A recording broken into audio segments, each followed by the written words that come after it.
Álvaro Corral Cuartas es filósofo de la Universidad Javeriana y PhD de la Universidad de Würzburg en Alemania. Estuvo vinculado como directivo académico en la Universidad de Bogotá Jorge Tadeo Lozano entre 1996 y 2016. Desde hace muchos años es profesor universitario, miembro de sociedades académicas y autor de varias publicaciones en diferentes áreas de las humanidades. Fe de Ratas. La serie de conversatorios que se presentan a continuación fueron encuentros realizados de manera virtual durante la pandemia del COVID-19 que afectó los encuentros reales de las personas. Más allá de estas notas iniciales, las grabaciones de estas sesiones quedaron tal como se hicieron y no han tenido procesos sustanciales de edición, arreglo ni ajustes con los cuales se hubiera mejorado notoriamente la calidad de los contenidos presentados. Por esta razón, el autor se excusa de antemano por los errores que pudieron haberse cometido, en particular aquellos relacionados con la digitación en algunas de las imágenes.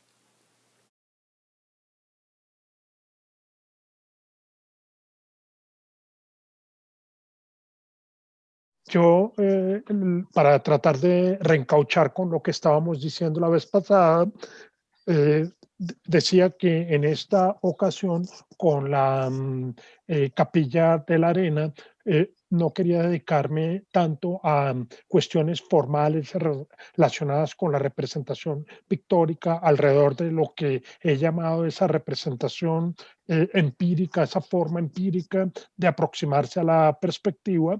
Ese es el primer punto. El segundo punto, que es fundamental en los frescos que estamos viendo, es el problema de la luz, y creo que ahí dimos algunas puntadas interesantes en la reunión pasada. Y el otro tema es el de mostrar las emociones humanas tal como son.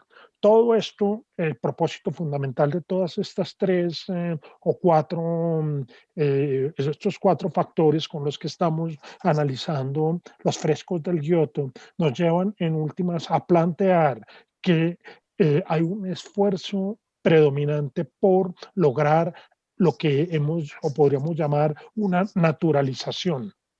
Es decir, que el relato, como decía en alguna ocasión, resulte creíble a nuestra manera de ver, sentir el mundo en general.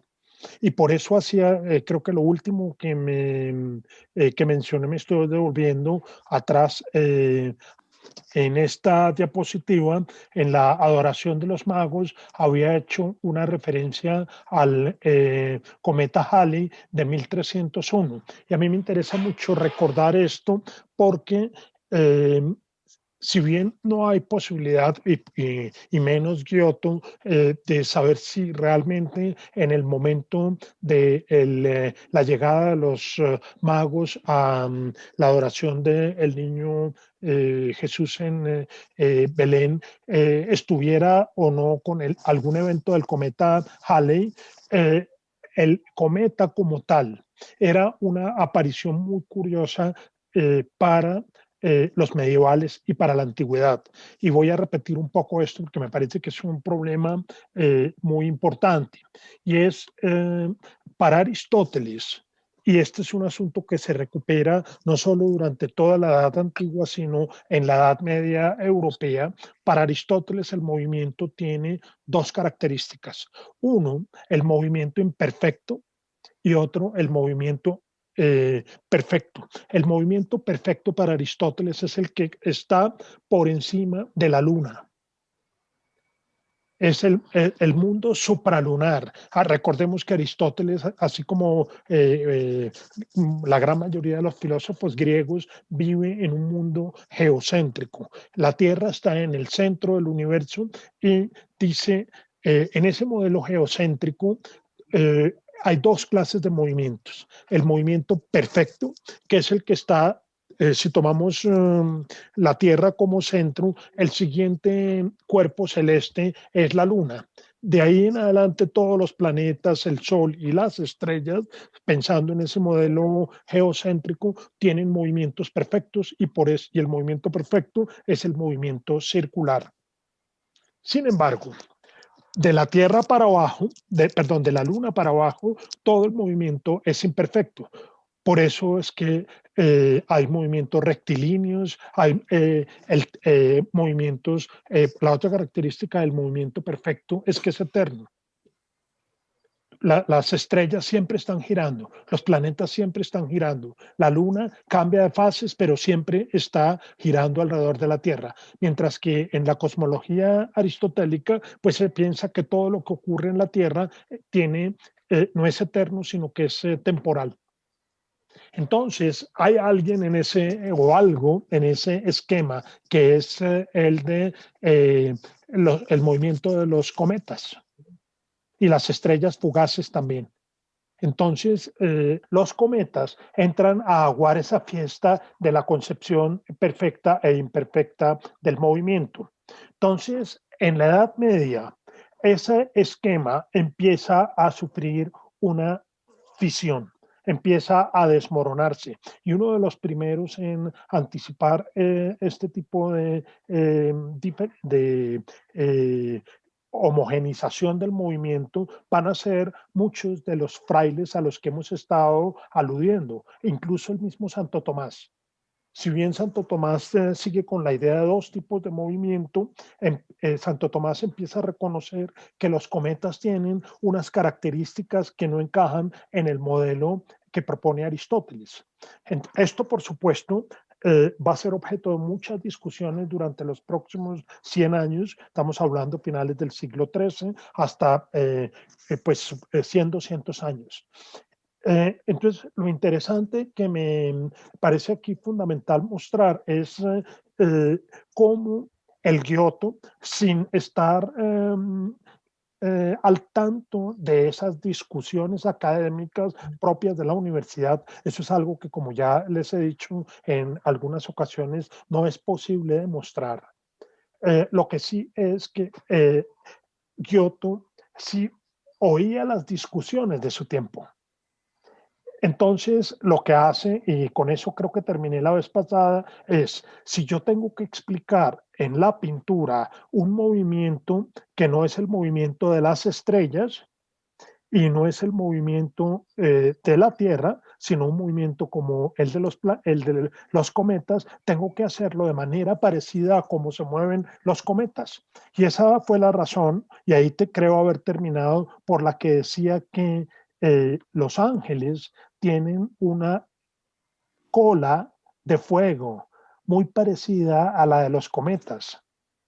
Y eso lo vamos a ver en las siguientes diapositivas para tratar de probar lo que estoy queriendo mostrar en esta interpretación. En otras palabras, lo que hace Giotto aquí, y eso me parece fundamental en el ejercicio de naturalización al que me había referido antes, es que si nosotros tenemos que explicar un movimiento, en este caso la llegada de un ángel, tenemos que hacerlo con los medios que son naturales. Sí, esa es una cuestión que es decisiva en la pintura del Giotto y aquí la vemos con meridiana claridad. Y eso, decía, corre al lado de las manifestaciones de emoción. No sé si alcancé a decir, pero lo vamos a ver en el detalle, eh, también en las manifestaciones de emoción, lo que le interesa al Giotto no es solo pintar el relato tal como aparece, en este caso en los evangelios, sino también cuál es la reacción normal de un bebé que es arrancado, por decirlo así, de las manos de su madre. Fíjense la expresión de la cara del niño. La expresión de la cara del niño es, ¿yo qué tengo que hacer con este viejo? Sí, yo estaba con mi mamá tranquilo y me presentaron en el templo con un viejo que no conozco, ¿sí?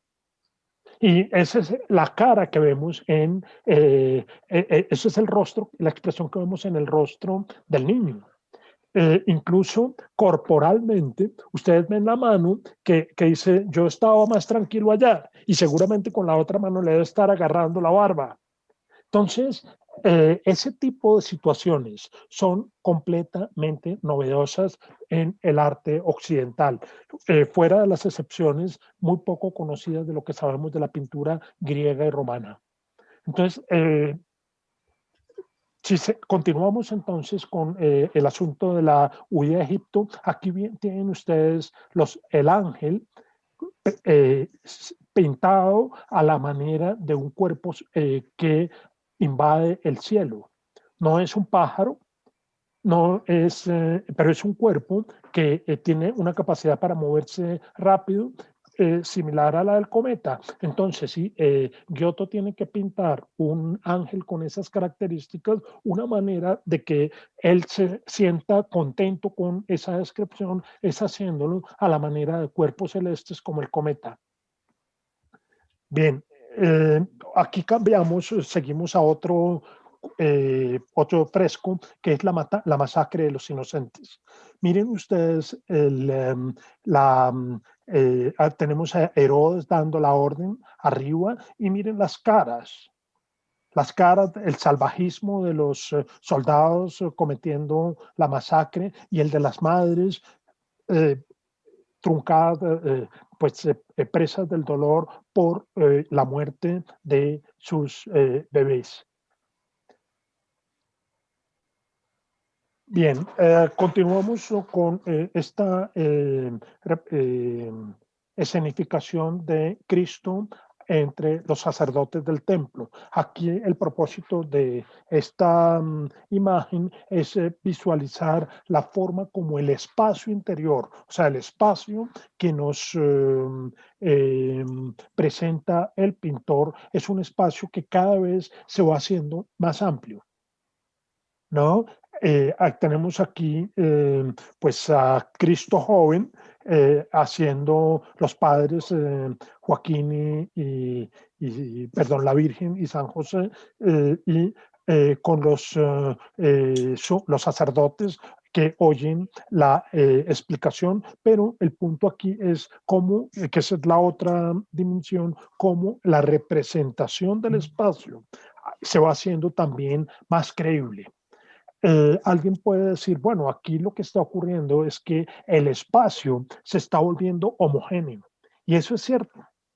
El asunto de la homogenización del espacio es un asunto que va a estar listo cuando, dijéramos, definido teórica, matemática y físicamente hasta Newton en el siglo XVIII. Antes el espacio no era un espacio homogéneo. Para los medievales, para los bizantinos, el espacio con homogéneo, estoy diciendo, es que si un objeto está en una parte y se pone en otra parte, eso no cambia. Para los bizantinos sí. El espacio no es homogéneo, sino que es estratificado, por decirlo de alguna manera. El cielo es más importante que la tierra, para poner un ejemplo. Aquí no. Aquí cielo y tierra son parte del mismo espacio. Son igualmente medibles. Puede que no con la perfección con que se va a lograr en los siglos posteriores, pero aquí empiezan a darse las primeras puntadas y, como les decía, no son puntadas del orden teórico como lo hará la ciencia de la física en los siguientes siglos, sino desde las aproximaciones de la pintura, que como les he planteado, parecen correr de manera paralela y con muchos vasos comunicantes entre sí. Tenemos las expresiones de reconocimiento a la sabiduría de el niño exponiendo el Antiguo Testamento. Y llegamos a un cuadro, a una escena que me parece fundamental en el ejercicio de la luz. Se trata de la representación del bautismo. Como les decía en alguna ocasión, la diferencia entre la ilustración que un pintor puede hacer en un libro y la ilustración que un pintor puede hacer en un fresco tiene una diferencia radical. Y es que el libro yo lo puedo abrir en cualquier parte prácticamente con independencia de las condiciones de iluminación. El fresco no. El fresco está íntimamente relacionado, sobre todo, como decía también, con la luz natural.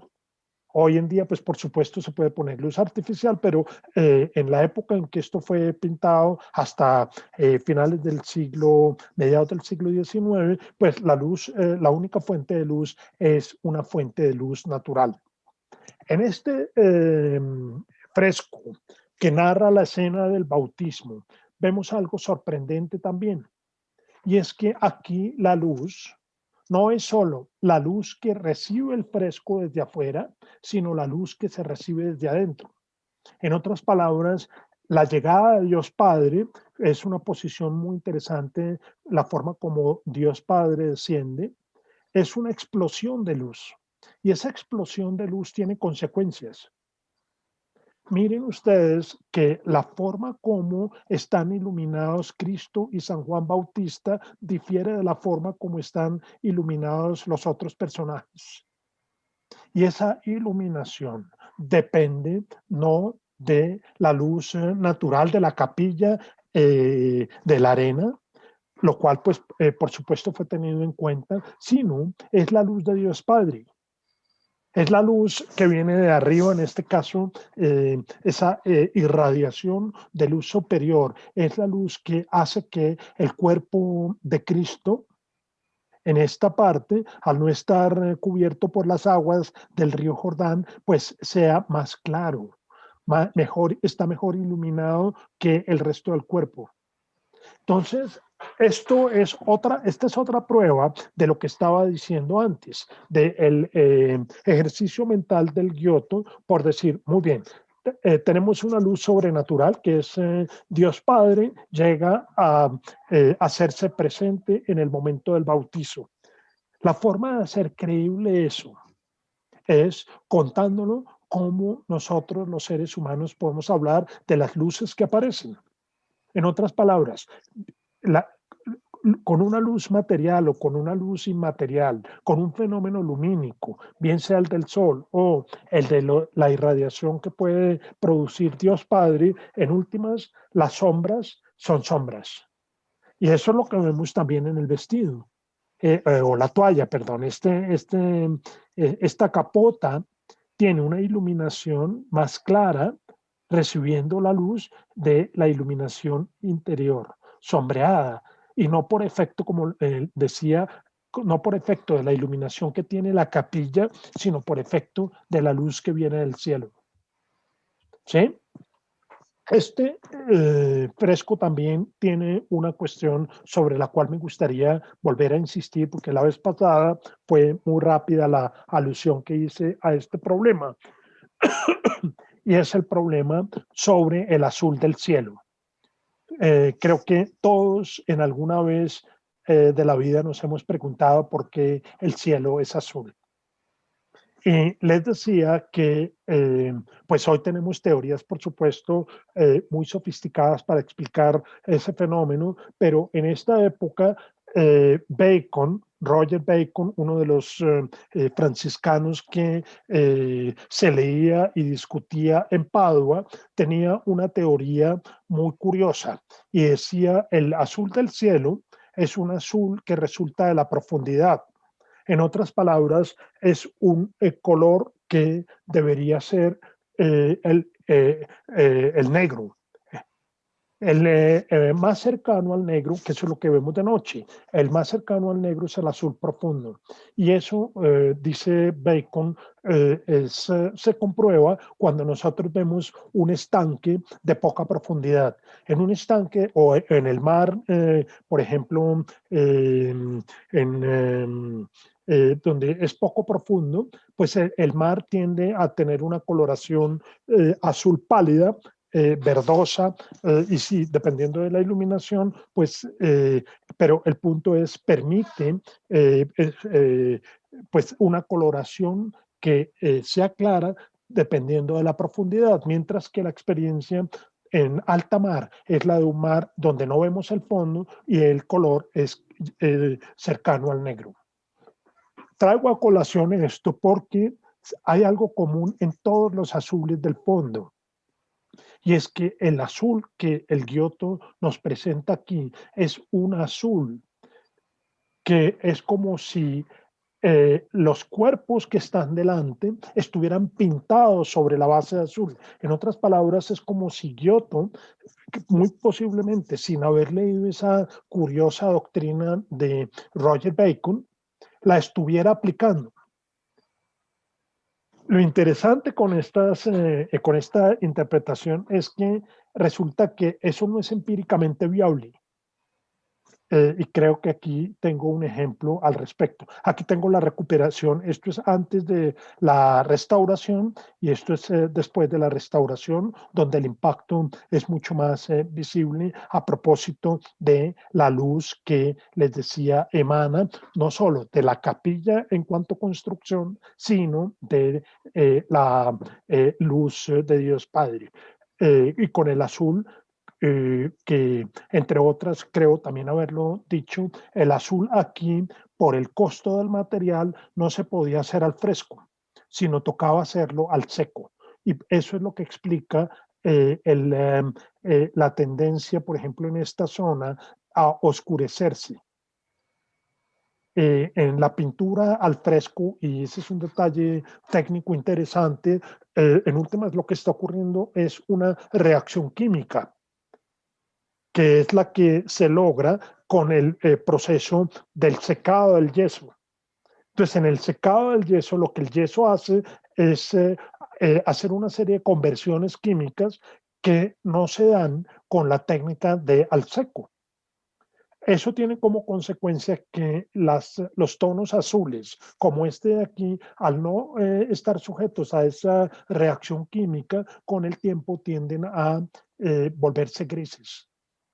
Pero volviendo al punto central de lo que quería mostrar sobre esa curiosa teoría de la luz, es un efecto que viene incluso a descubrirse unos 100 años después, incluso con el mismo Leonardo, y es este efecto. Aquí tenemos un efecto que todos hemos visto alguna vez. Resulta que vemos que el cielo no se vuelve oscuro, por el contrario, se aclara. Y lo que Leonardo va a descubrir es justamente este fenómeno de la perspectiva aérea. Y es que la profundidad puede dibujarse, como en este caso de esta foto, en la medida en que las montañas más lejanas se hacen más claras, incluso casi invisible, como la tercera, cuarta colina o montaña que está al fondo de la imagen. Entonces, según esta idea, que es empíricamente mucho más cercana a la experiencia natural, pues estamos lejos de esta representación. Entonces, la conclusión que quiero sacar de ese argumento, tal como lo he planteado, es que aquí Giotto parece haber seguido más las instrucciones de lo que estaban discutiendo los académicos en la universidad, a propósito de lo que decía por ejemplo, Roger Bacon, que explícitamente lo dice así en su libro. Pues no puedo poner la cita ahora, pero así dice, el azul del cielo se explica tal como se explica el oscuro color del mar en una profundidad insondable. Y se aclara en la medida en que es menos profundo. Dado que el cielo es tremendamente profundo, hay una distancia enorme hasta las estrellas, pues lo que vemos no es un negro por efecto de la iluminación solar, sino un azul profundo. Que eso es lo que el Giotto nos muestra aquí. Entonces, la conclusión a la que quiero llegar es que el Giotto aquí siguió más que el sentido común, que es el que va a descubrir Leonardo 120 años después, con la cuestión de la perspectiva aérea. Aquí lo muestro en esta foto para no distraernos con alguna pintura de Leonardo. Lo que está mostrando es que aquí el Giotto siguió más por esa orientación antiempírica proveniente de la academia. Si eso queda claro, entonces pues podemos continuar. Aquí hay un ejemplo clarísimo, no sé si lo detallan ustedes, que hablamos a propósito de la técnica del fresco, de las giornata. De las giornata, es decir, que para la técnica del fresco, ustedes ven aquí la segmentación, que esta segmentación casi no se percibe o menos acá, pero aquí en el detalle decía que el pintor tiene que dedicarle un día a por ejemplo, la cara y el cuerpo de Cristo, y otro día a otro tema, bien sea el cielo o el cuerpo de Juan Bautista. Muy bien, creo que en alguna ocasión anterior también hablamos de las bodas de Caná, que es siguiendo el ejemplo de la ampliación del espacio. Aquí, más que hablar de la representación del espacio como tal, quiero volver sobre la narrativa misma y la credibilidad de la escena. Entonces tenemos a Cristo de este lado, al lado izquierdo nuestro, que está seguramente oyendo que el vino se acabó en la fiesta. Está San José, los novios, seguramente este debe ser el novio, la novia, la virgen y las personas que atienden las bodas de Caná. Aquí tenemos al copero mayor, que está probando si efectivamente ya hay vino para servir o no.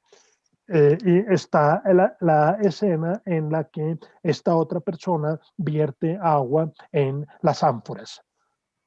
Entonces, aquí el punto que me interesa destacar, más que la construcción misma del espacio, es que la escena como tal es creíble, se hace creíble. Eh, y por supuesto, para comentar el asunto con el que empezamos la vez pasada, aquí los objetos no se caen de la mesa. ¿Se acuerdan con las representaciones medievales o bizantinas? Para ellos eso no era un detalle importante. Para esta gente que empieza a cambiar de mentalidad y que es la nuestra hoy, eh, no es legible cuando se nos presenta una mesa en la que uno supone que las cosas se pueden caer, ¿no? Salvo que estemos en una escena distópica o cosa por el estilo. Pero lo que quiero decir con lo que acabo de mencionar es justamente que nosotros interpretamos una historia, bien sea que leemos o que vemos, o en una película, en la medida en que nos resulte creíble, incluso en sus dificultades como ficción. Nosotros perfectamente podemos ver una obra de ficción o una película de ficción y lo que necesita la obra de ficción es una cierta coherencia. Y me parece que uno de los puntos centrales de lo que está ocurriendo en lo que hemos llamado estos albores del Renacimiento es justamente ese fenómeno. ¿Cómo hacer creíble la historia? Y fíjense que he desarrollado varios mecanismos. Eh, Aquí es el mecanismo de que con eh, esta escena vemos entonces que el copero efectivamente está degustando vino. El agua aquí está cayendo en las ánforas y el copero ya está diciendo efectivamente, aquí ocurrió algo raro, tenemos vino otra vez. Esta es la escena, también, si quieren ustedes, fílmica. Eh, estos, estos zooms son de excelente calidad. Aquí tenemos un zoom de la escena y la sorpresa de todos los asistentes, incluido el novio. Fíjense ustedes aquí la forma del desgaste del azul, que esa es la diferencia entre la técnica de al fresco y al seco. Al seco prácticamente el azul tiende a desaparecer. Seguimos con otras escenas de la vida de Cristo. Aquí tenemos la resurrección de Lázaro. Imaginen lo que es para una persona sacar un muerto con pocos días. Que eso es lo que vemos en esta expresión. No solo la expresión del muerto, sino la expresión de la gente oliendo al muerto. Entonces, fíjense cómo el esfuerzo de naturalización efectuado por el Giotto le da mucha credibilidad al milagro, independiente de si creemos en el milagro o no. La cuestión aquí está en mostrar que si hay un relato, ese relato debe ser creíble. Y un muerto con pocos días de estar en una tumba, es algo que no debe ser muy recomendable para oler. Y eso es lo que vemos en esta parte del cuadro.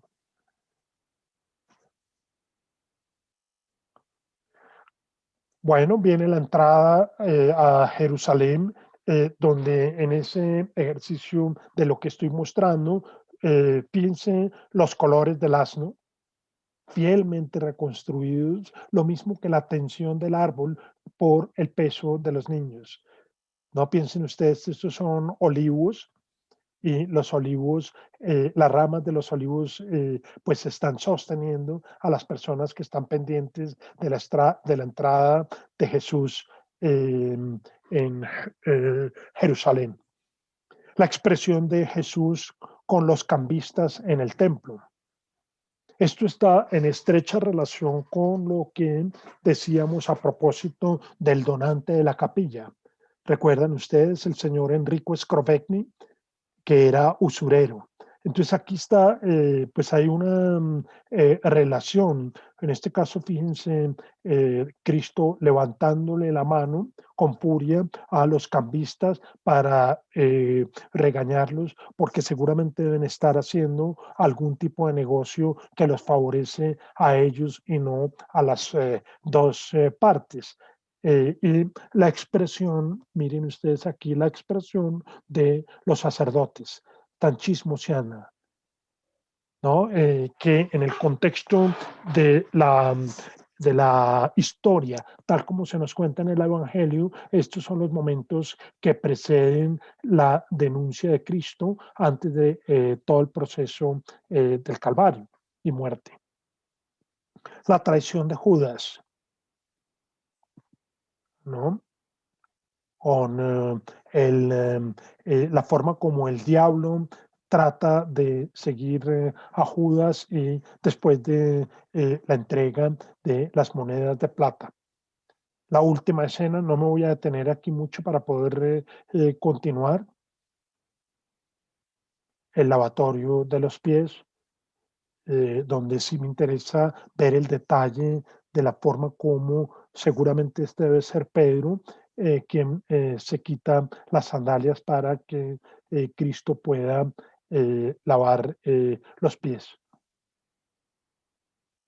La escena del beso de Judas, que tiene también una cuestión muy interesante, además de la dimensión emocional que hemos venido mostrando, y es, primero veamos la parte emocional. Miren ustedes la escena en la que Pedro le corta la oreja a uno de los soldados. ¿Sí? Es una escena de un realismo sorprendente. Posiblemente alguien puede decir, no, pero finalmente ahí el soldado no está sintiendo todo lo que debería sentir, pero bueno, acuérdense que a los procesos se llega lentamente.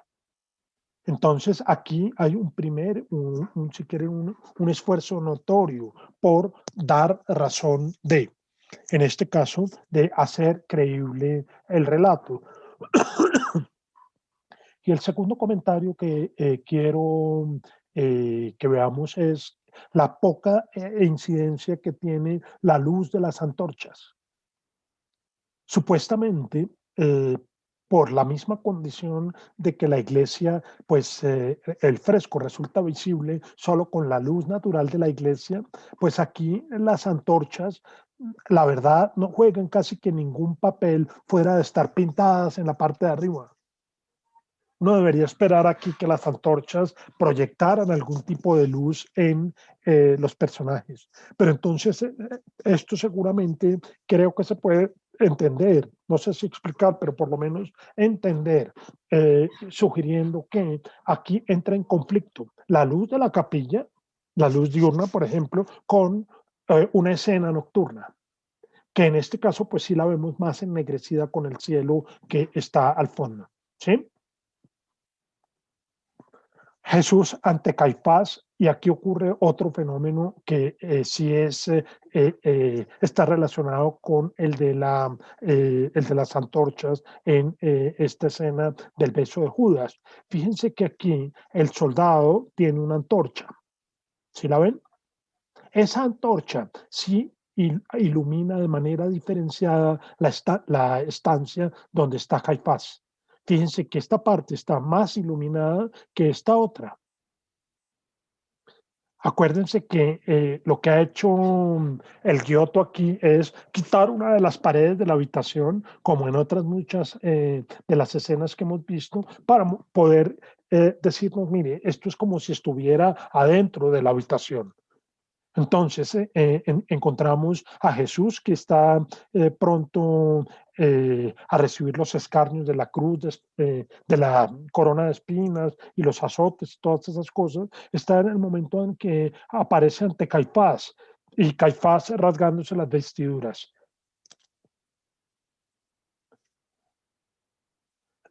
Fíjense aquí en la expresión de la cara de Caifás.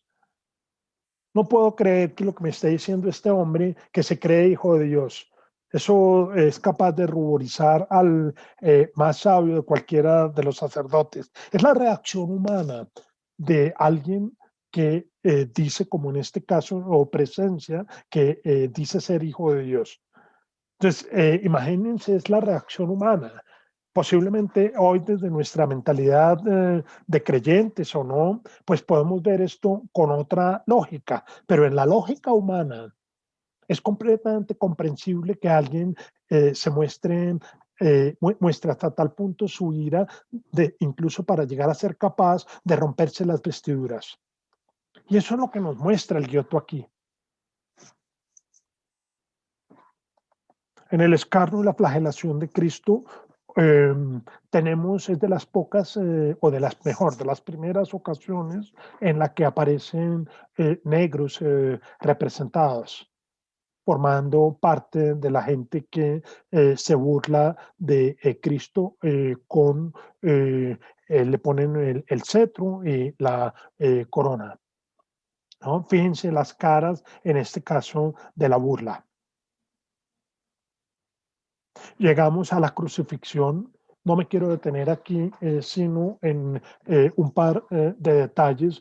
Aquí es donde vemos clarísimo lo que ya habíamos visto en una ocasión a propósito de la predela de San Francisco. ¿Se acuerdan esa tabla de un altar en la que aparece San Francisco predicando ante los pájaros? Que los pájaros aparecen llenando el aire. El aire es una cuestión física y eso es lo que vemos aquí con los ángeles. Todos no están simplemente pegados al cielo, están en una actitud de vuelo. Y en una actitud de vuelo que tiene lo que habíamos dicho a propósito del cometa, o sea, tienen un impulso de fuego que les permite ir hacia adelante y no hacia atrás, pero que los mantiene suspendidos, creando una ilusión de espacio, por supuesto, homogénea eh, de la configuración.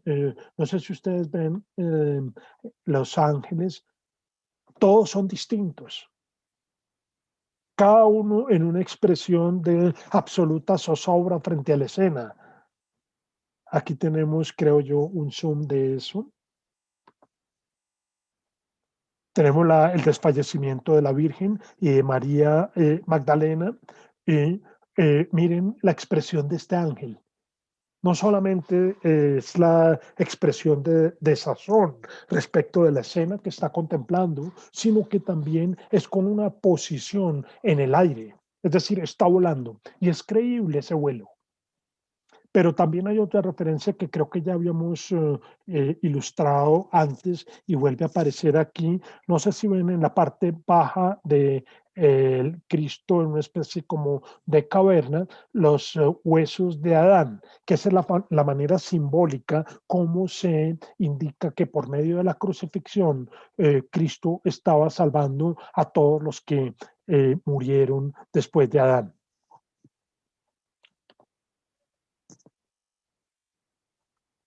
Lo mismo en la escena de la lamentación. Fíjense aquí el aire es un aire que es creíble, es decir, un aire que le opone resistencia a los distintos vuelos que hacen los ángeles. Este que está frenando una caída en picada, el otro que está planeando y así sucesivamente. Entonces, fíjense que el ejercicio de naturalización es un ejercicio contundente en muchos ámbitos. Sí, miren esta escena aquí donde es más creíble lo que decía antes a propósito de la cola de fuego del cometa, que también resulta visible aquí. Entonces ya no es un ángel, puede que los ángeles tengan pies, pero lo que interesa mostrar en este caso es cómo se movería un ángel en un mundo natural. ¿Cómo se hace creíble la presencia de un ángel en un espacio donde también vuelan los pájaros? Y fíjense que eso es lo que lleva a lo que decía a propósito de la ruptura con el modelo aristotélico de creer que hay un movimiento perfecto o que hay, si quieren ustedes, debajo de la luna, todo es el reino de la imperfección y un movimiento perfecto que es el que es de la luna para arriba hasta las estrellas fijas. Entonces, no, aquí Giotto, y eso será también objeto de profunda reflexión filosófica de los teólogos a los que nos hemos referido, el universo, el espacio, empieza a ser un espacio homogéneo. Es decir, no hay un movimiento perfecto o imperfecto. Lo que hay es movimiento de diferentes clases. Uno que tenga mayor duración, otro que tenga menor duración, y pronto se empezará a determinar que las reglas o las leyes que explican un movimiento lo hacen para cualquier movimiento. Y ese ejercicio es el que en cierta medida logra su punto máximo con la concepción de espacio y tiempo como nociones absolutas en la física de Newton. Bueno, con eso entonces llegamos a el juicio final en la capilla, que parece ser fue lo primero que hizo el Giotto. Ustedes me preguntan, bueno, ¿y eso cómo se sabe? Pues resulta que esta época, como les decía al comienzo de este conversatorio, fue una época muy, muy conflictiva. Estamos en el año 1305. Yo les había dicho que en este momento había fue una dura pelea entre el Papa y eh, los reyes, en particular con el rey de Francia, pero también con el rey o el emperador del Sacro Imperio Romano Germánico. Pero estas peleas no eran peleas eran peleas de verdad, tan peleas de verdad que eh, el, eh, el rey, no recuerdo, Felipe IV creo que es, pero aquí me puedo equivocar, el rey francés ataca a Bonifacio VIII y lo ataca es en el sentido literal de la expresión. Lo golpea y muere unos años después, en 1308, si no estoy mal, pero a donde va toda esta anécdota es que tenemos un mundo tremendamente complicado. Esta época del paso del siglo XIII al siglo XIV, pues es una época muy compleja de asuntos políticos como el que acabo de mencionar. Calculen la inseguridad que esto tiene para las personas del común. Es decir, viajar de Florencia a Roma era en esta época un peligro, como podía ser entre nosotros ir a las, qué sé yo, a las zonas de guerrilla hace unos 10 o 15 años. Yo creo que incluso hasta peor. Bueno, no quiero hacer comparaciones, pero ustedes se pueden imaginar. Entonces decía que aquí tenemos un documento que es un documento muy valioso que nos permite más o menos datar nos permite datar con precisión en qué época se hizo esto.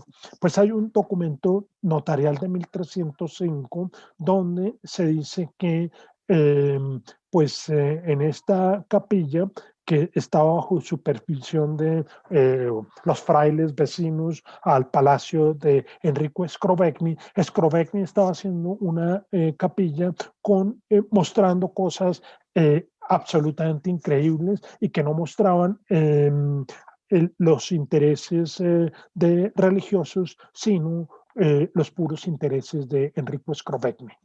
Como vimos en algún momento, pues la capilla es una capilla demasiado simple para que el objeto de disputa fuera la arquitectura. Con esto lo que estoy diciendo es que los frailes vecinos se quejaban con el obispo de lo que estaba pintando el Giotto. Y pues vamos a ver por qué. Entonces, fíjense que de esa manera, pues podemos tener certeza de que para esta época de 1305, prácticamente toda, buena parte de la capilla estaba pintada. Sabemos que eso es entre 1305 y 1306. Y pues hemos visto que las escenas anteriores, por eso las puse de primero, en una primera instancia, no generan tanto conflicto. Ahora, hay que recordar, y eso es importante decirlo, que en esta época no estaba del todo liquidada la pelea con los iconoclastas. Incluso dentro de la misma orden franciscana había un grupo de curas, los llamados espirituales, que renunciaban a las pinturas, las consideraban profanas. Y en una época muy anterior, pero con consecuencias que se veían todavía en este siglo, pintar las historias sagradas era objeto de profanación. Y por eso es que muchas de las iglesias medievales son iglesias desnudas. Eso empieza a cambiar radicalmente y de una manera muy veloz en esta época. Entonces, quiero que me entiendan el momento, no solamente político, como el que decía el conflicto con el Papa Bonifacio VIII, que prácticamente murió a consecuencia de los golpes que recibió del rey francés un poco después de que el Giotto pintara esto, sino también a las tensiones mismas en el seno de la iglesia, que había unas personas que consideraban que se podía pintar en las iglesias, como lo vimos en Asís, y buena parte de la orden franciscana estaba comprometida con esa idea, pero incluso dentro de la misma orden franciscana encontramos una tendencia que iba en una dirección contraria. Eso también explica, por ejemplo, por qué en las iglesias de los dominicos no encontramos casi nunca este tipo de frescos, porque en ese caso los dominicos eran más cercanos a esa idea de eh, no representar con pinturas nada. Bien, entonces aquí en esta escena del juicio final vamos a encontrar un conflicto muy interesante que tiene que ver con todo lo que he planteado hasta el momento. Y es otra vez esa idea de hacer creíble el relato. No sé si ustedes recuerdan, creo que eso es de los Hechos de los Apóstoles, no, perdón, en el libro del Apocalipsis, que el día del juicio final empieza con un levantamiento del cielo, que van a venir los ángeles y van a abrir el cielo. Eso es lo que está ocurriendo aquí. Fíjense, la escena está justo al lado de la ventana. No sé si ven arriba, al lado de la ventana, encontramos la escena del Apocalipsis en la que los ángeles están abriendo el cielo para que Dios Hijo pueda bajar y juzgar a los mortales. Entonces, ese punto relacionado con la credibilidad. El otro punto relacionado con la credibilidad es que definitivamente el mundo de los elegidos, como lo vemos aquí, es voy a hacer un poquito, bueno, no sé cómo calificar lo que voy a decir, pero igual lo voy a hacer. El mundo de los elegidos es un mundo relativamente homogéneo, tranquilo, y si quieren ustedes, un mundo aburrido. Me excusan en el sentido en que encontramos a todos los elegidos casi que pues en una posición muy igual. Aquí están, por supuesto, la representación de los 12 apóstoles y Cristo rodeado de la llamada mandorla. La mandorla es ese círculo o óvalo de luz que era la forma medieval de hacer esa representación, pero eh, esa representación va a ser muy diferente en la representación del infierno. Y eso quiero que nos detengamos ahora un momento. Tenemos también aquí una representación de nada más y nada menos que Enrico Scrovegni, que recuerdan ustedes, Enrico Scrovegni era hijo de un gran usurero.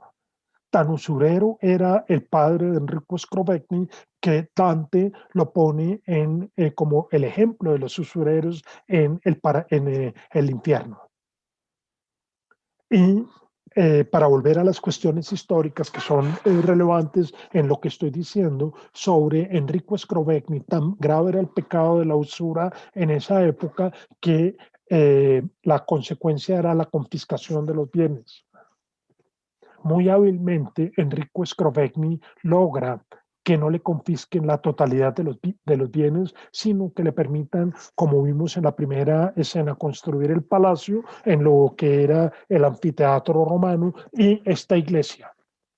Seguramente debió hacer, como en nuestra época, un ejercicio de corrupción de la Madonna para que Scrovegni pudiera continuar con la fortuna que había heredado de su padre. Pero en el ejercicio que se muestra aquí, vemos a Enrico donándole la iglesia a la Virgen. Y es muy interesante aquí ver cómo la Virgen está muy cerca de Enrico Scrovegni. Entonces, fíjense que es una forma de representar las cosas de tal manera, y ahí es donde tiene sentido la crítica que hacían los frailes de la hermandad que estaba a unos metros del Palacio Scrovegni, de la supervisión que estaban haciendo aquí. El obispo había dicho, bien, yo le recibo buena parte de la plata de su padre, usted puede comprar su palacio, su anfiteatro y hacer ahí su palacio y construir la iglesia, pero esta iglesia va a estar bajo supervisión de los frailes. Entonces, cuando los frailes vieron esto, pues se quejaron y ese documento existe. Y eso es lo que nos permite, en cierta medida, fechar la terminación de la capilla de la arena.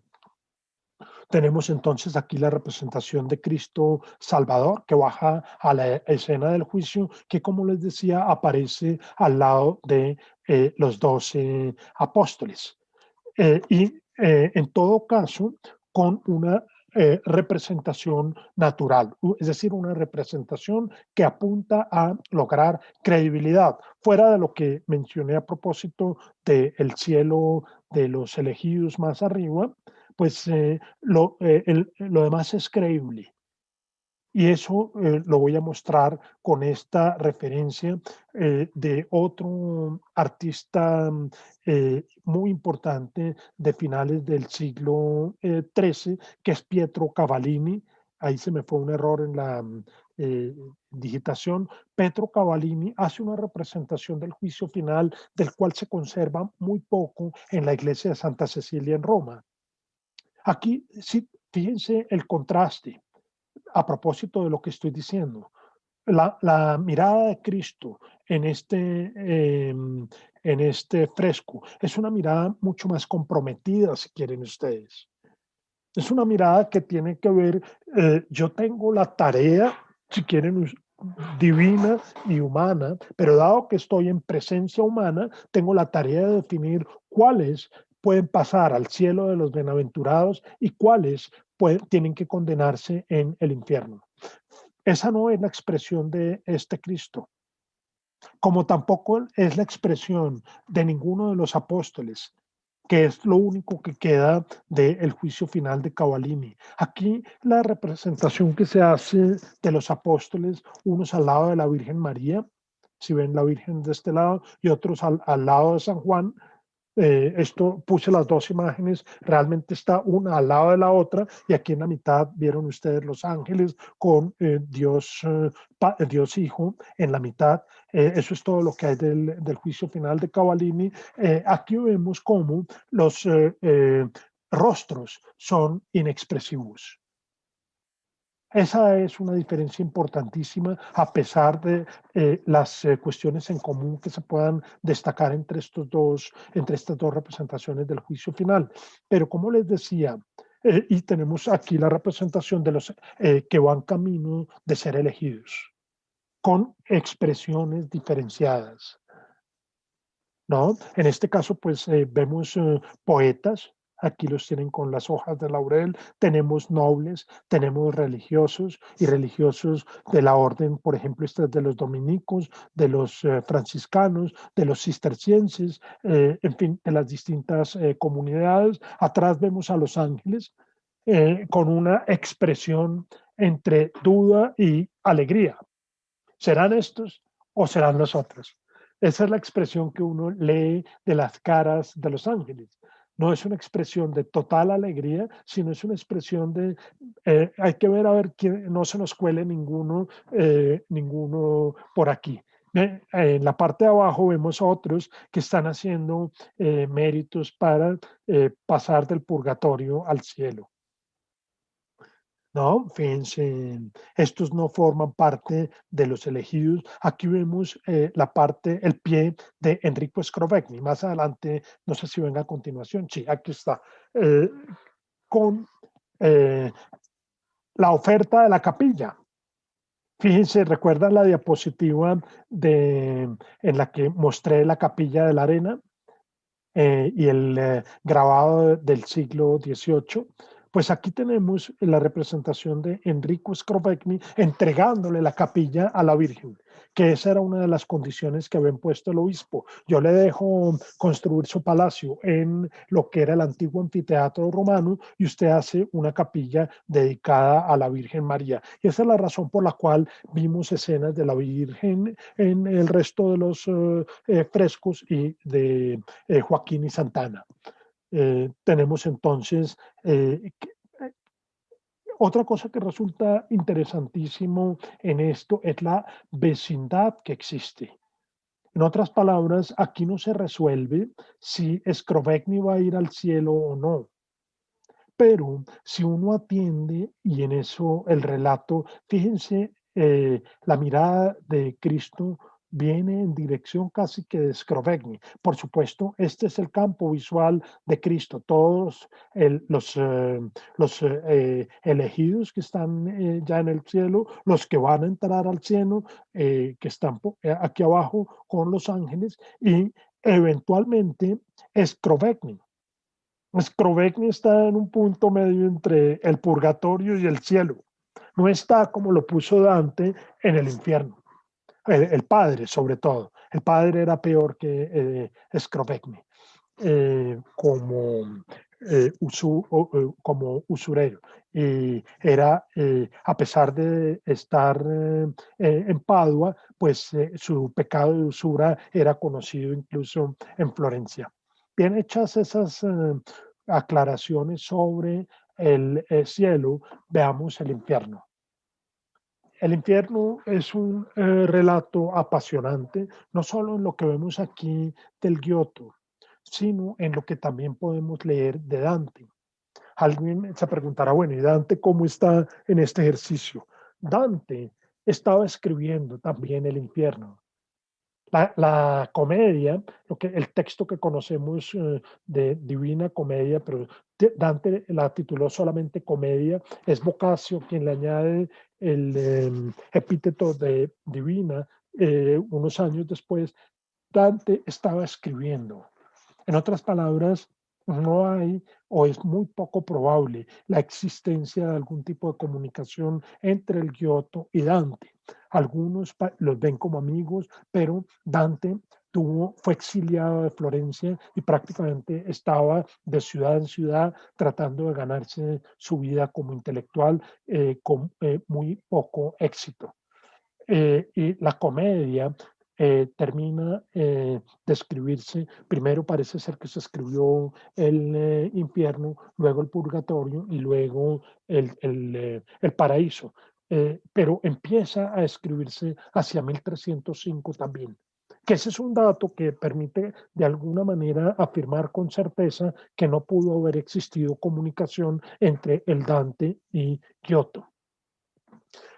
La otra cuestión que resulta interesante es la cuestión de la geometría del infierno. Aquí lo vemos como una especie de triángulo o una figura triangular que está rodeada de las llamas y son llamas que vienen de la mandorla. Aquí tenemos a la izquierda de Dios Hijo está el fuego del infierno. En Dante el infierno es un embudo. Creo que al fin vamos a ver eso más adelante. Pero aquí entonces interesa muchísimo mostrar la crudeza de las escenas del infierno. Que esto va a ser algo que si bien no aparece por primera vez en cuanto al tema, sí lo es en cuanto a la forma. Voy a detenerme en particular en algunos casos. Y esta expresión gráfica es mucho más potente que la que podemos leer en la descripción que hace el Dante de el eh, infierno. Por ejemplo, aquí tenemos lo que aparentemente puede ser interpretada como el ahorcamiento de Judas. Están los traidores, miren, todos están ahorcados, pero con una particularidad, y es la crudeza con que el Giotto muestra que tiene la barriga abierta, mostrando todos sus intestinos. Eso es algo absolutamente novedoso en la pintura occidental. Y aquí, pues es prácticamente toda una revolución que se acerca a lo que va a venir no solo con el Bosco o con otros pintores, sino hasta el surrealismo de nuestros días. Miren la crudeza con que se muestra la escena de un cura cobrando por indulgencias completamente inválidas. Está el diablo llevándoselo, está el cura aquí diciendo yo te absolvo, ego te absolvo, como se decía antes, recibiendo una buena bolsa de dinero y el pobre condenado, ambos condenados. Entonces, estas escenas, el naturalismo no solo va para la representación de lo positivo, sino también para la representación de lo negativo que eso y esa crudeza, ese dramatismo, eh, prácticamente que si bien lo podemos leer en algunas de los versos de Dante, no lo vemos con la crudeza que sí lo vemos en esta representación del infierno. Miren, aquí tienen una representación con mucho mejor perfilado de la traición de Judas, ¿no?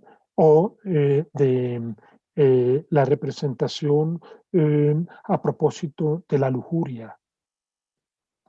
Miren la forma como el diablo eh, pues agarra los miembros de este supuesto pecador y arriba a la mujer. Entonces, estos son escenas que aquí prácticamente está vertiendo algún líquido en la boca de esta mujer. Son escenas que empiezan a visualizarse, no sé si por vez primera, pero empiezan a visualizarse de una forma que va en cierta correspondencia con el naturalismo al que nos hemos referido antes. Desde la antigüedad, por ejemplo, para volver sobre este mismo tema, por supuesto que no, pues siempre hay representaciones de desnudos, pero no con la crudeza con que vemos aquí, eventualmente, por ejemplo, una representación del hermafroditismo.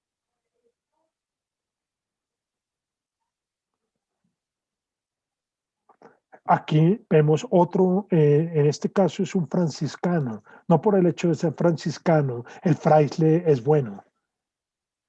Y eso entonces es algo que refleja esta mentalidad a la que nos estamos refiriendo en esta época muy llena de conflictos en la calle. No es la forma idílica que tenemos de la representación de lo que es, de lo que es Florencia hoy en día. No, eh, pues la iglesia que vimos de Cavallini, el resto del juicio final no existe porque prácticamente lo destruyeron casi que en esta misma época. Entonces era una época de un conflicto donde uno se sorprende de que obras de esta naturaleza hubiesen resistido el embate de pues esos conflictos políticos, religiosos, etcétera. ¿No? Vemos aquí otra imagen del cielo y vemos aquí, perdón, de el infierno, vemos aquí otra imagen de Lucifer. Esta imagen sí tiene algo muy interesante y con esto creo que voy a cerrar la capilla Scrovegni para pasar al tema que tenemos pendiente para hoy. Esta sí es una imagen en el último círculo del infierno. Están eh, pues la representación que hace Dante de Lucifer es la de Lucifer teniendo tres bocas, tragándose a los tres eh, los traidores más perversos de todos. Entonces, en el infierno de Dante, Judas aparece aquí, no colgado como lo vimos con eh, con los intestinos afuera, sino en la boca de Lucifer en la parte, en el cuello del embudo. Para Dante, el infierno tiene una forma de embudo con 9 círculos, si no estoy mal, cada uno más pequeño, y en el último círculo está Lucifer, con un ambiente y es que no es de mucho fuego, sino al contrario, de mucho hielo tanto en Dante como en Giotto, la parte más baja del infierno es hielo absoluto. Bueno, sobre esto creo que ya hice suficiente aclaración. Aquí tenemos entonces una cuestión que me parece interesante para cerrar esta parte y está relacionada con otras representaciones del juicio final. En este caso he traído a colación una representación del siglo XII que está en un pueblito cerca de Venecia, en una iglesia se llama Santa María Asunta, donde vemos la forma de representar esta dimensión mítica. Tenemos a los apóstoles, a los bienaventurados, los ángeles, y tenemos unas representaciones del infierno que son poco creíbles, en el sentido en que estos están felices cocinándose ahí. Los otros están atormentados. Miren ustedes, aquí hay una cara de tormento y una cara de tormento eterno, si quieren ustedes, pero muy diferente a esta escena donde pues prácticamente la expresión es como qué rico este calorcito. Y resulta que están en una de las últimas pailas del infierno, ¿no? Entonces, con esto, pues sí, sí, hay la representación acá de que en el infierno también hay papas. De hecho, al mismo Bonifacio VIII que hablamos hace un instante, le hicieron un proceso después de muerto. O sea, Trump no es el primero que judicializan después de ser presidente. A Bonifacio VIII también lo judicializaron, pero por pecados como sodomía y cosas por el estilo. Entonces no era un juicio cualquiera. Y Dante pone también a Bonifacio VIII en una de las pailas del infierno, no recuerdo ahora cuál. Están reyes y emperadores, es decir, del infierno no se salva nadie. Y hay otra referencia que pudo haber sido la que tuvo Dante.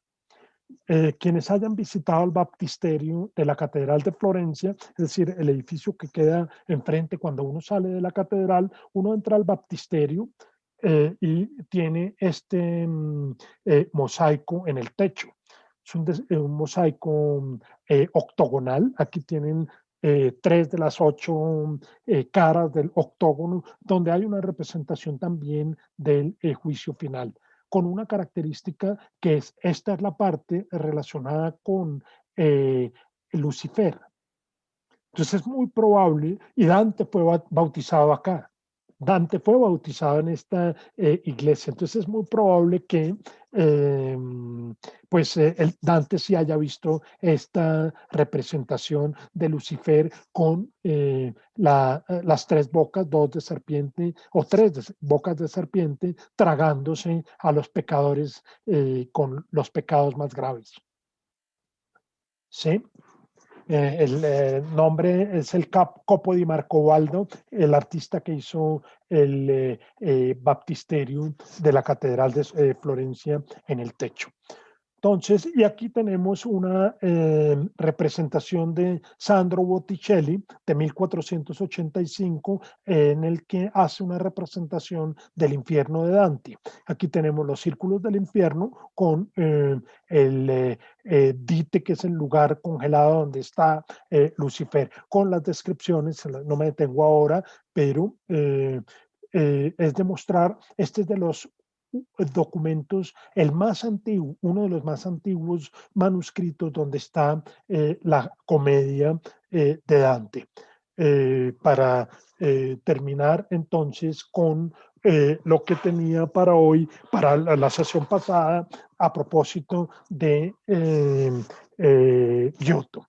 Voy a cambiar un poco de registro para terminar este conversatorio. Tenemos la 4ª sesión y quiero hacerlo con un artista que va a seguir la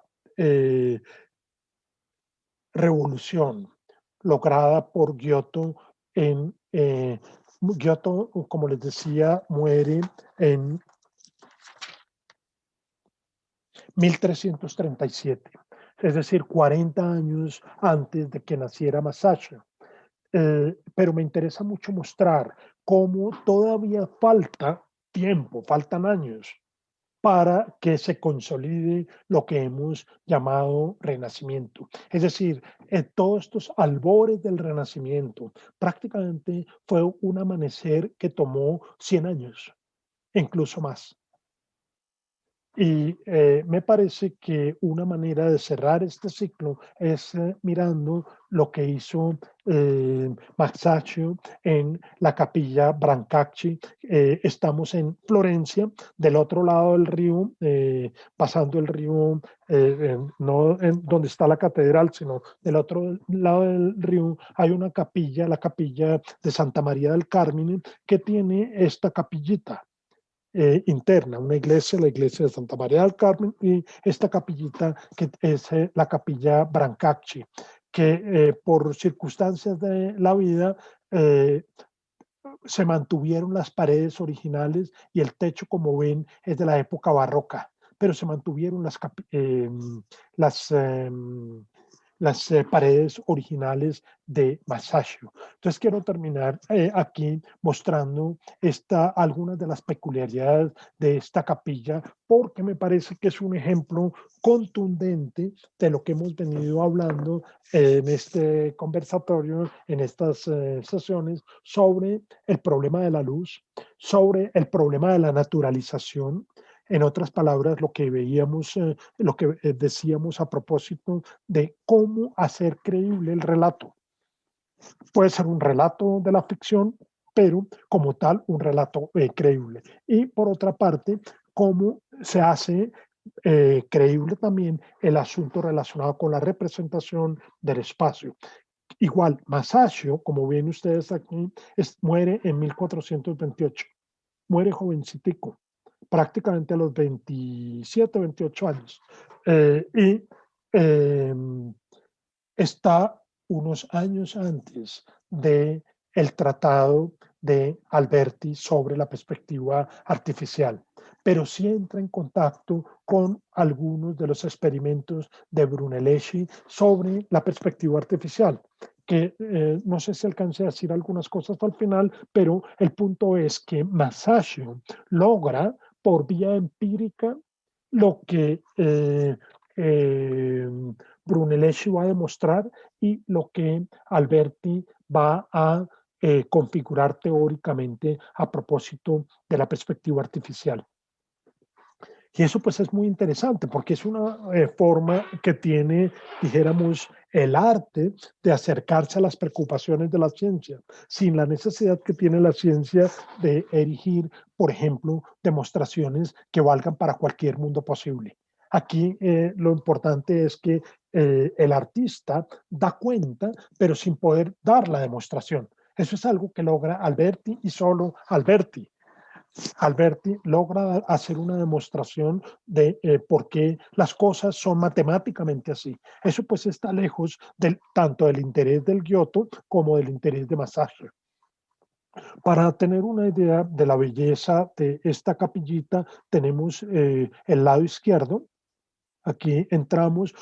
Desgraciadamente, cuando uno visita la capilla, a uno no lo dejan entrar. Entonces, le toca a uno ver el asunto muy diagonalmente, lo cual es un problema porque estas pinturas fueron hechas, en este caso por Masaccio, así como por el Giotto en la Capilla de la Arena, fueron hechas para verlas en el sitio de los acontecimientos. En este caso, bien sea el sacerdote que está oficiando allá en el altar al fondo, como las pocas personas que tienen ingreso para poder ver las pinturas estando en el punto en que en que debe hacerse la observación. Eso desgraciadamente, pues no, como les decía, hoy en día hay una baranda que no le permite a uno ingresar, pero las fotos en cierta medida pues sí permiten imaginar cómo este es el lado izquierdo. En el lado izquierdo encontramos todas estas, ese es otro punto muy interesante. Aquí tenemos una representación de Adán y Eva, en este caso la expulsión del paraíso, ahora la vamos a ver con más detalle, pero tenemos sobre todo escenas de los apóstoles centradas en San Pedro. Ese es un punto también importantísimo, porque aquí los apóstoles empiezan a ser cada vez más cerca de los hombres que de Dios mismo. Y eso pues es parte de lo que he estado afirmando a propósito de la naturalización y de la credibilidad del relato. Entonces tenemos la escena de los impuestos y aquí una escena en la que San Pedro está resucitando a Teófilo, al hijo de Teófilo, perdón, y ya nos vamos a detener entonces un poco más en cada una de estas escenas. Este es el mapita que tiene uno para entender las escenas. No va a ser de mucha importancia en lo que tenemos ahora, pero sí podemos ver un poco las dimensiones. Es decir, son frescos de casi 6 metros de largo por 2,30 de alto cada uno. Entonces, siempre tienen unas dimensiones importantes. Eh, También el otro punto es que Masaccio no es el único artista que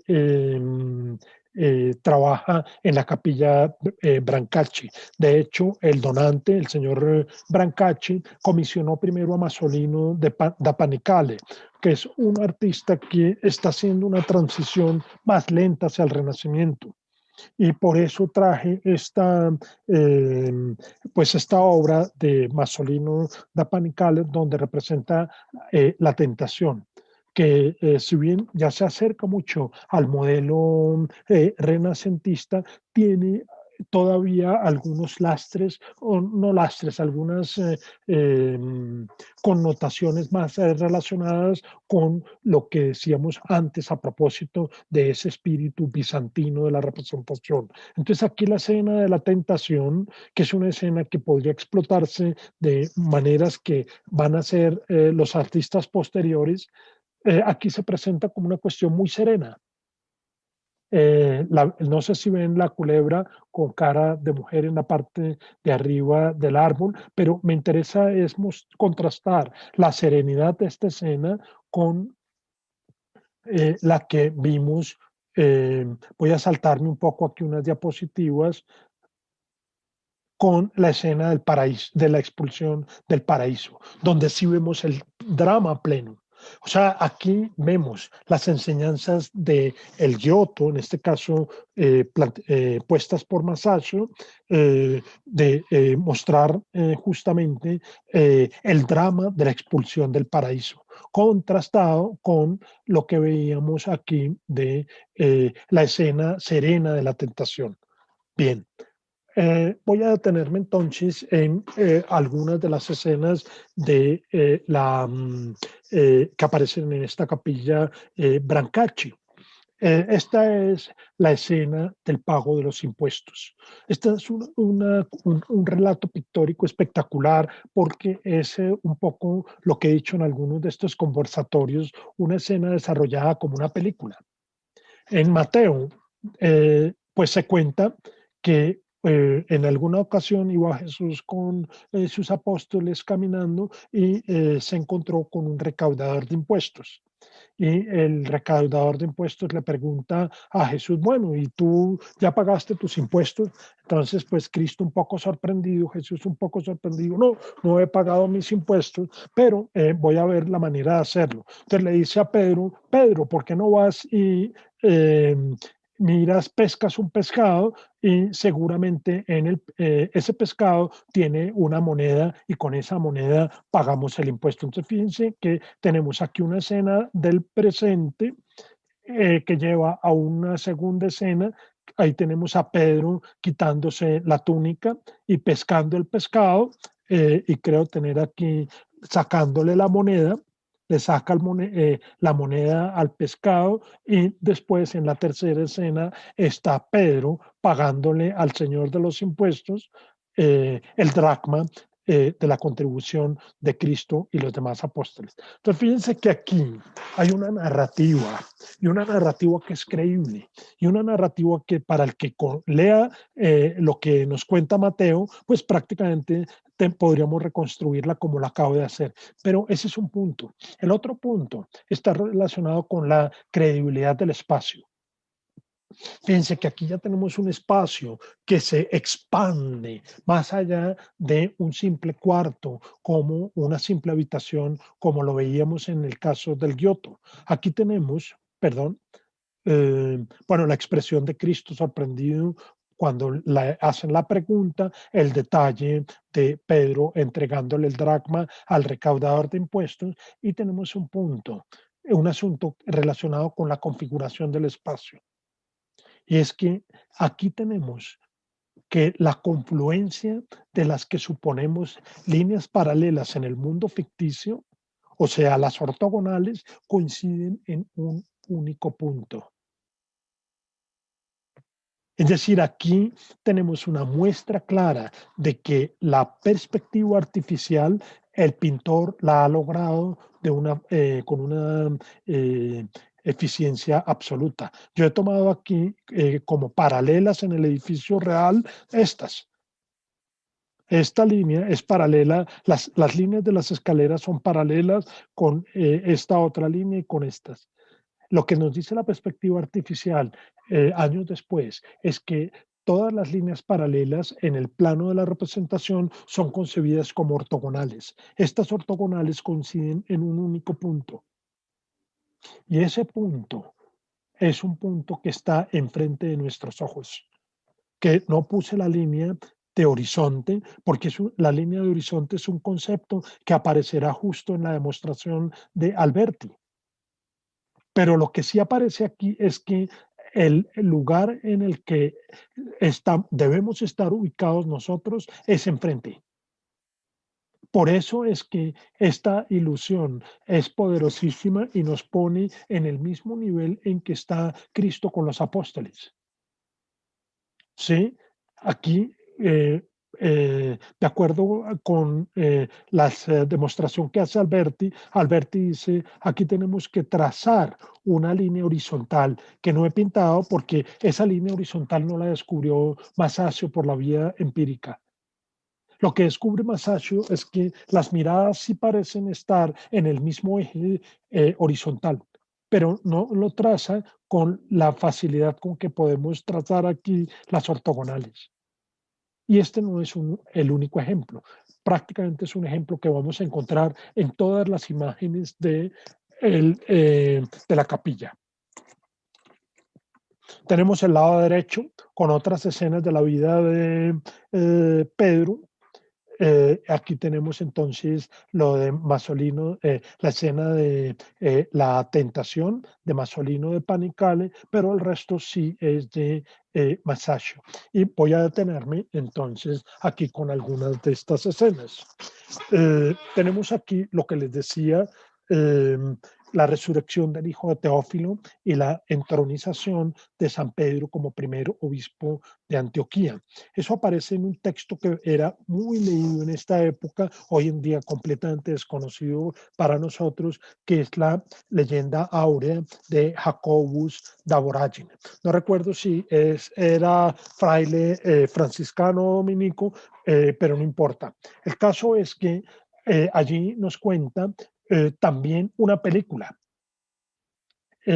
Aquí está Teófilo con Pedro y aquí hay la escena del olor no es tan recurrente porque en la leyenda áurea de Jacobo da Voragine se contaba que estaba el hijo de Teófilo, tenía como 14 años de muerto y eso se ve en los huesos.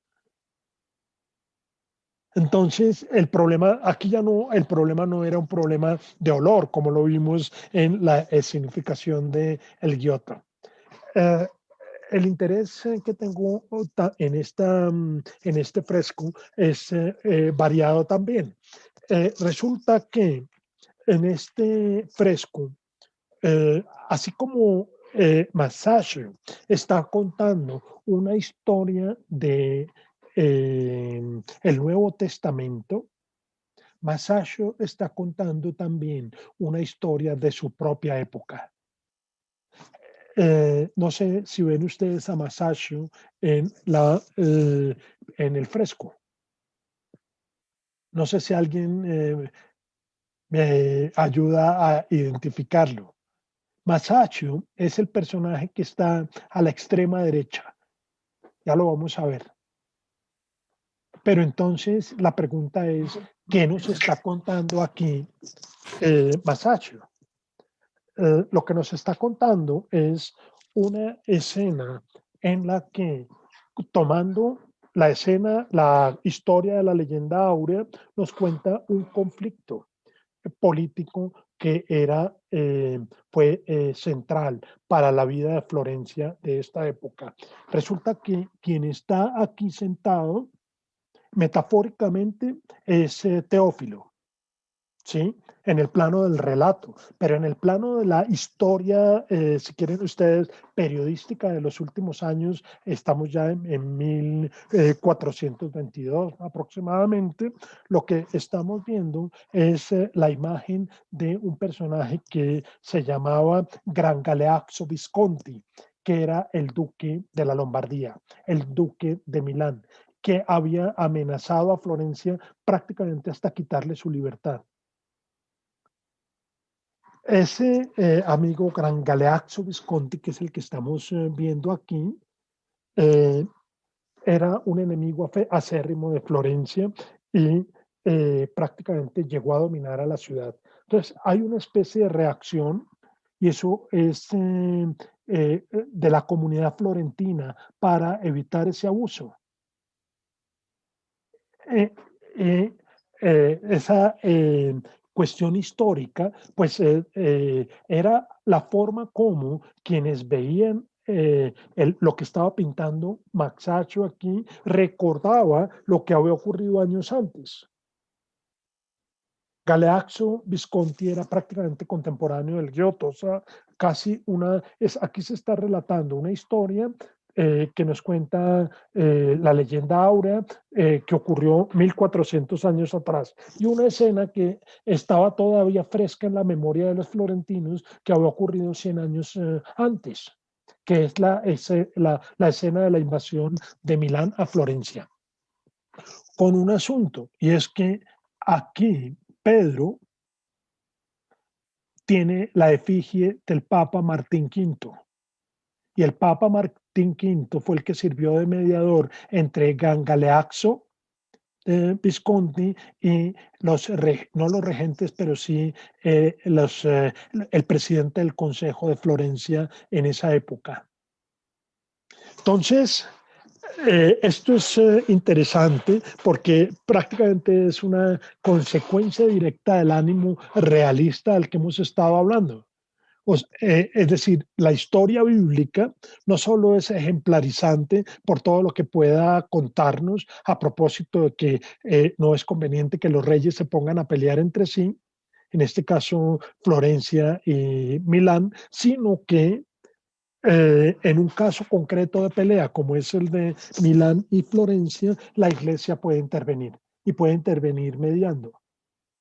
Y el poder de mediación está dado por la credibilidad de la resurrección, en el caso del hijo de Teófilo, que en términos simbólicos es una manera de aludir a la paz que se puede restaurar, o si se puede, entre comillas, resucitar. Entonces, así tenemos cómo hay se usan las figuras de una historia reciente para hablar de una historia ocurrida 1400 años atrás, que es la historia de San Pedro. Aquí vemos a San Pedro entronizado. Aquí es muy interesante destacar cómo tenemos una imagen dentro de una imagen. Este es un tapiz pintado en el fresco.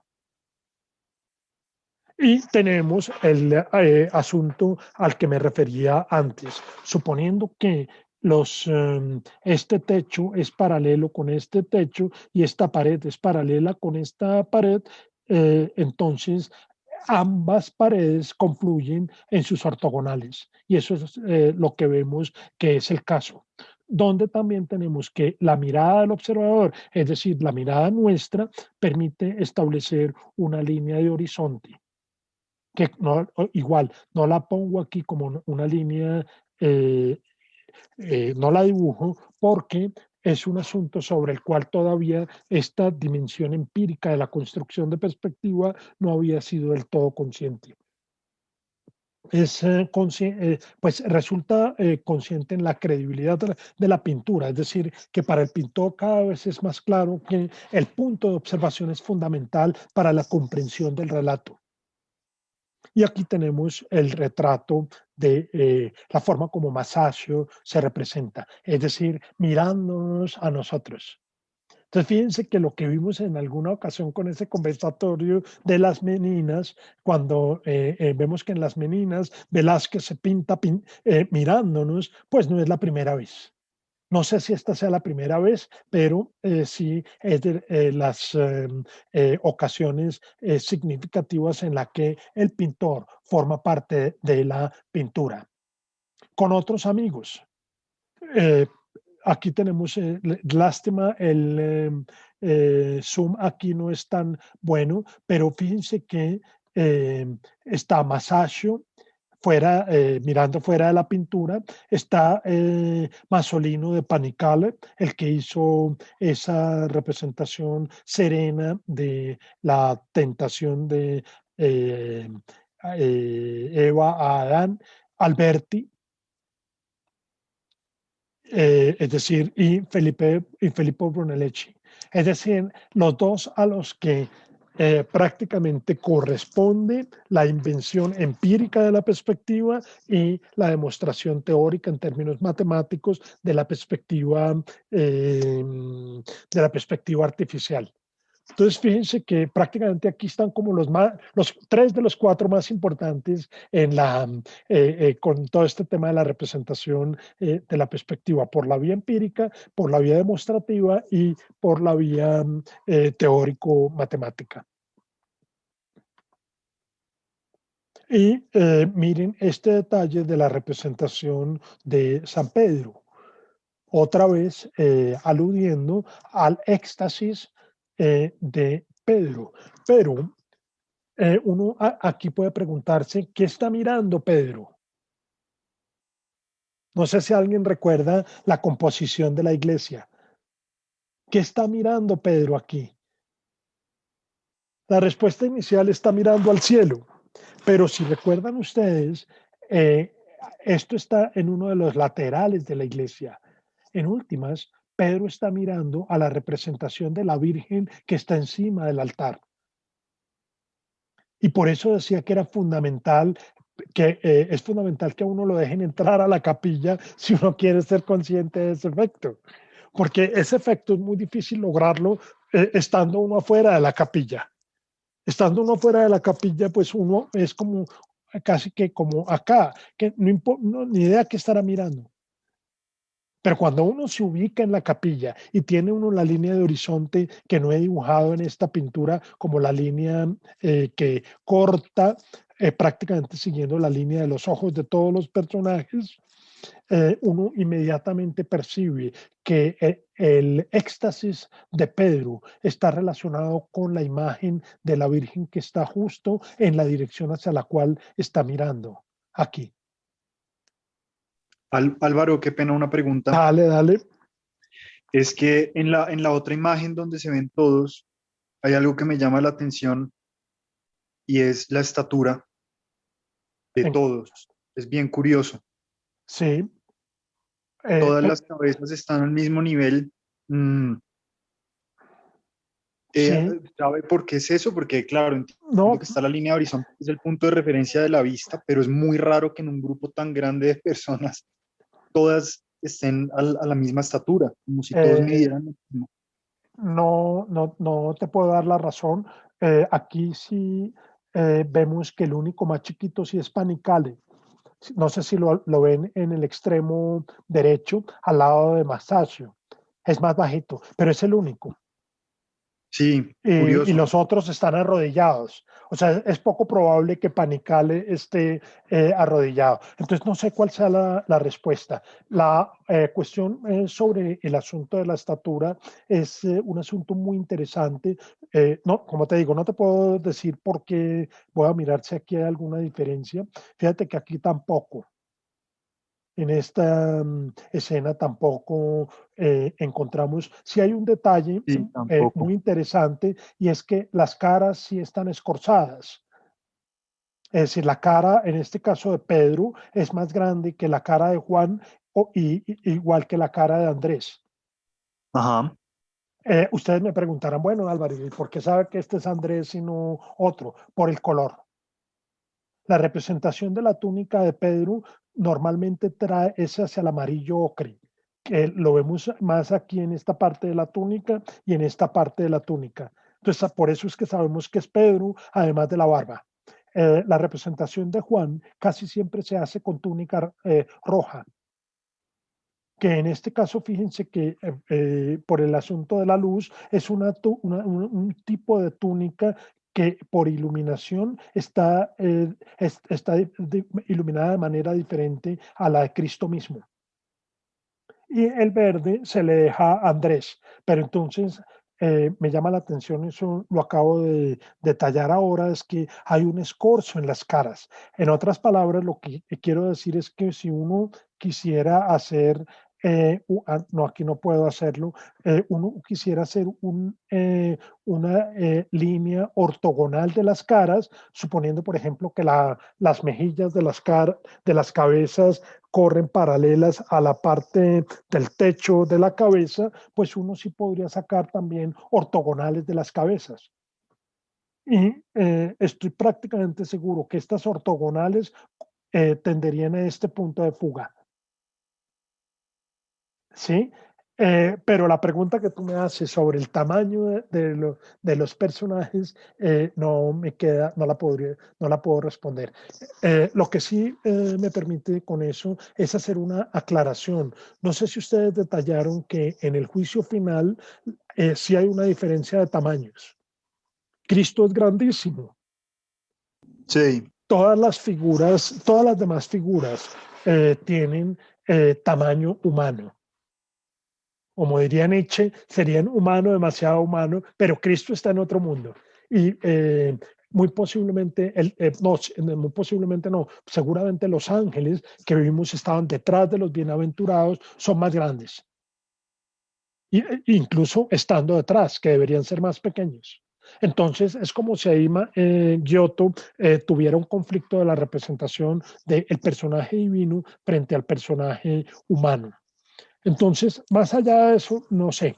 La verdad no tengo aquí ni idea, porque prácticamente todos los cuerpos en su altura están con la misma, pues a la misma, con la misma estatura. Pero aquí también vemos el efecto del escorzo en las cabezas. Es decir, las cabezas más cercanas a nosotros son más grandes y las cabezas más lejanas son más pequeñas. No, fíjense, esta cabeza es diferente de esta cabeza. Y Pedro aquí, pues aparece muy, muy grande. No es del mismo tamaño que Teófilo o el tirano de Milán, Gian Galeazzo Visconti. Bueno, entonces aquí tenemos una escena parecida del bautismo que vimos del Giotto, que es el bautismo de los neófitos. He traído aquí la palabra del bautismo en griego porque bautismo en español no tiene la carga que tiene en griego. En griego, fotismos quiere decir iluminado. Eso no es una casualidad. Pienso que es otra manera de volver sobre el mismo tema. El bautizo es en últimas un acto de iluminación divina, mediada por el agua que le cae al bautizado. Pero en este caso, fíjense cómo resuelve Masaccio el problema, y es la iluminación propia. El bautismo viene de arriba, o sea, tiene que ver con la luz natural. Eso lo vemos en la forma como están diferenciadas, como están iluminadas las caras de los que están a punto de ser bautizados con las que ya han sido bautizados. En otras palabras, hay una idea de que la luz natural cae sobre el bautizado.